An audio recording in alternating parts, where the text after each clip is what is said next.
Mr. President, I rise today to address a matter that has been very much on my mind. At a moment when it seems that our democracy is more defined by our discord and our dysfunction than by our own values and principles. Let me begin by noting a somewhat obvious point, that these offices that we hold are not ours indefinitely. We're not here simply to mark time. Sustained incumbency is certainly not the point of seeking office, and there are times when we must risk our careers in favor of our principles. Now is such a time. It must also be said that I rise today with no small measure of regret. Regret because of the state of our disunion. Regret because of the disrepair and destructiveness of our politics. Regret because of the indecency of our discourse. Regret because of the coarseness of our leadership. Regret for the compromise of our moral authority. And by our, I mean all of our, complicity in this alarming and dangerous state of affairs. It is time for our complicity and our accommodation of the unacceptable to end. In this century, a new phrase has entered the language to describe the accommodation of a new and undesirable order, that phrase being the new normal. But we must never adjust to the present coarseness of our national dialogue with the tone set at the top. We must never regard as normal the regular and casual undermining of our democratic norms and ideals. We must never meekly accept the daily sundering of our country. The personal attacks, the threats against principles, freedoms and institution, the flagrant disregard for truth and decency, the reckless provocations, most often for the pettiest and most personal reasons, reasons having nothing whatsoever to do with the fortunes of the people that we have been elected to serve.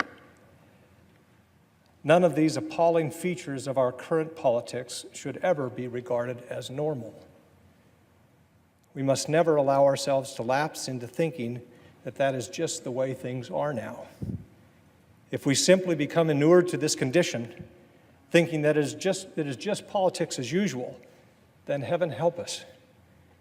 Without fear of the consequences and without consideration of the rules of what is politically safe or palatable, we must stop pretending that the degradation of our politics and the conduct of some in our executive branch are normal. They are not normal.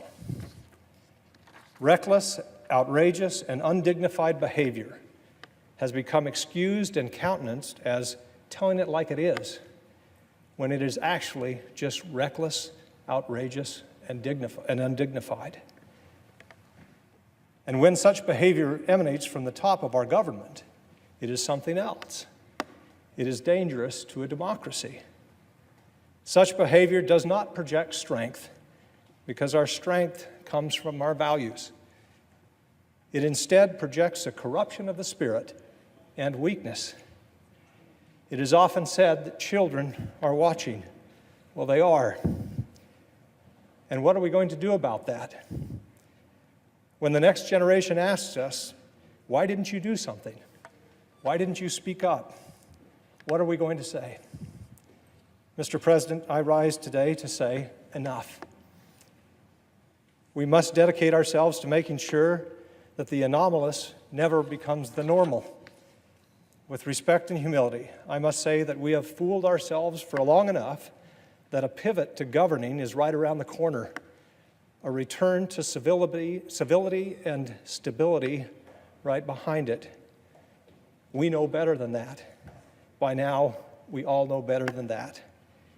Here today, I stand to say that we would be better served.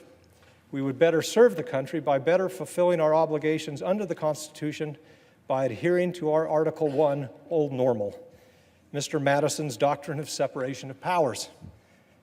This genius innovation which affirms Madison's status as a true visionary and for which Madison argued in Federalist 51, held that the equal branches of our government would balance and counteract with each other if necessary. Ambition counteracts ambition, he wrote. But what happens if ambition fails to counteract ambition? What happens if stability fails to assert itself in the face of chaos and instability? If decency fails to call out indecency? Were the shoe on the other foot, would we Republicans meekly accept such behavior on display from dominant Democrats? Of course we wouldn't, and we would be wrong if we did.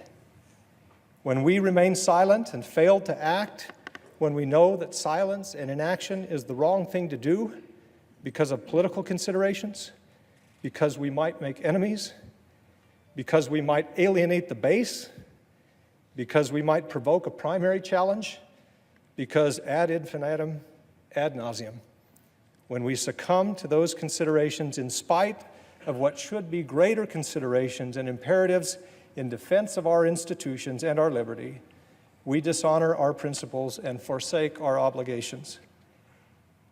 Those things are far more important than politics.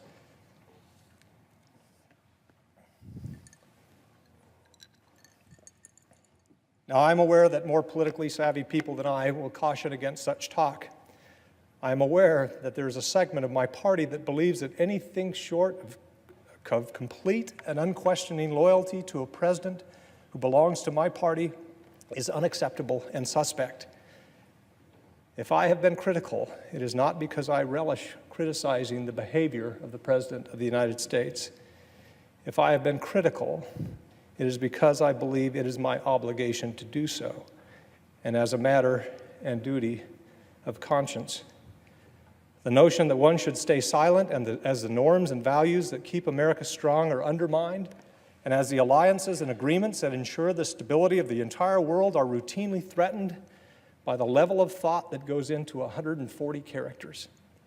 The notion that we should say or do nothing in the face of such mercurial behavior is ahistoric, and I believe profoundly misguided. A Republican president named Roosevelt had this to say about the president and a citizen's relationship to the office. Quote, "The president is merely the most important among a large number of public servants. He should be supported or opposed exactly to the degree which is warranted by his good conduct or bad conduct, his efficiency or inefficiency in rendering loyal, able, and disinterested service to the nation as a whole." He continued, "Therefore, it is absolutely necessary that there should be a full liberty to tell the truth about his acts, and this means that it is exactly as necessary to blame him when he does wrong as to praise him when he does right. Any other attitude in an American citizen is both base and servile." President Roosevelt continued, "To announce that there must be no criticism of the president, or that we are to stand by a president, right or wrong, is not only unpatriotic and servile, but is morally treasonable to the American public." Unquote. Acting on conscience and principle is the manner in which we express our moral selves, and as such, loyalty to conscience and principle should supersede loyalty to any man or party. We can all be forgiven for failing in that measure from time to time. I certainly put myself at the top of the list of those who fall short in this regard. I am holier than none. But too often we rush to salvage principle, not to salvage principle, but to forgive and excuse our failures so that we might accommodate them and go right on failing until the accommodation itself becomes our principle. In that way and over time, we can justify almost any behavior and sacrifice any principle. I'm afraid that this is where we now find ourselves. When a leader correctly identifies real hurt and insecurity in our country and instead of addressing it goes to look for someone to blame, there is perhaps nothing more devastating to a pluralistic society. Leadership knows that most often a good place to start in assigning blame is to look somewhat closer to home. Leadership knows where the buck stops. Humility helps. Character counts. Leadership does not knowingly encourage or feed ugly or debased appetites in us. Leadership lives by the American creed, e pluribus unum, from many one. American leadership looks to the world and, just as Lincoln did, sees the family of man. Humanity is not a zero-sum game. When we have been at our most prosperous, we have been at our most principled. And when we do well, the rest of the world does well. These articles of civic faith have been critical to the American identity for as long as we have been alive. They are our birthright and our obligation. We must guard them jealously and pass them on for as long as the calendar has days. To betray them or to be unserious in their defense is a betrayal of the fundamental obligations of American leadership, and to behave as if they don't matter is simply not who we are. Now, the efficacy of American leadership around the globe has come into question. When the United States emerged from World War II, we contributed about half of the world's economic activity. It would have been easy to secure our dominance, keeping those countries who had been defeated or greatly weakened during the war in their place. We didn't do that. It would have been easy to focus inward. We resisted those impulses. Instead, we financed reconstruction of shattered countries and created international organizations and institutions that have helped provide security and foster prosperity around the world for more than 70 years. Now it seems that we, the architects of this visionary, rules-based world order that has brought so much freedom and prosperity, are the ones most eager to abandon it. The implications of this abandonment are profound, and the beneficiaries of this rather radical departure in the American approach to the world are the ideological enemies of our values. Despotism loves a vacuum, and our allies are now looking elsewhere for leadership. Why are they doing this? None of this is normal. And what do we, as United States senators, have to say about it? The principles that underlie our politics, the values of our founding, are too vital to our identity and to our survival to allow them to be compromised by the requirements of politics. Because politics can make us silent when we should speak, and silence can equal complicity. I have children and grandchildren to answer to, and so, Mr. President, I will not be complicit or silent. I've decided that I would be better able to represent the people of Arizona and to better serve my country and my conscience by freeing myself of the political consideration that consumed far too much bandwidth and would cause me to compromise far too many principles. To that end, I am announcing today that my service in the Senate will conclude at the end of my term in early January 2019. It is clear at this moment that a traditional conservative who believes in limited government and free markets, who is devoted to free trade, who is pro-immigration, has a narrower and narrower path to nomination in the Republican Party, the party that has so long defined itself by its belief in those things. It is also clear to me for the moment that we have given in or given up on the core principles in favor of a more viscerally satisfying anger and resentment. To be clear, the anger and resentment that the people feel at the royal mess that we've created are justified. But anger and resentment are not a governing philosophy. There is an undeniable potency to a populist appeal by mischaracterizing or misunderstanding our problems and giving in to the impulse to scapegoat and belittle. The impulse to scapegoat and belittle threatens to turn us into a fearful, backward-looking people. In the case of the Republican Party, those things also threaten to turn us into a fearful, backward-looking minority party.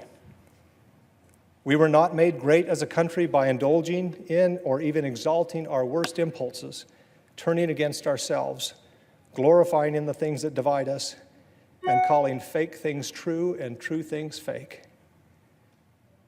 And we did not become the beacon of freedom in the darkest corners of the world by flouting our institutions and failing to understand just how hard-won and vulnerable they are. This spell will eventually break. That is my belief. We will return to ourselves once more, and I say the sooner the better. Because we have a healthy government, we must also have healthy and functioning parties. We must respect each other again in an atmosphere of shared facts and shared values, comity and good faith. We must argue our positions fervently and never be afraid to compromise.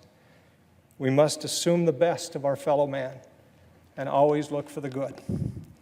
Until that day comes, we must be unafraid to stand up and speak out as if our country depends on it, because it does. I plan to spend the remaining 14 months of my Senate term doing just that. Mr. President, the graveyard is full of indispensable men and women. None of us here is indispensable. Nor were even the great figures of history who toiled at these very desks in this very chamber to shape the country that we have inherited. What is indispensable are the values that they consecrated in Philadelphia and in this place. Values which have endured and will endure for so long as men and women wish to remain free. What is indispensable is what we do here in defense of those values. A political career does not mean much if we are complicit in undermining these values. I thank my colleagues for indulging me here today. I will close by borrowing the words of President Lincoln, who knew more about healthy enmity and preserving our founding values than any other American who has ever lived.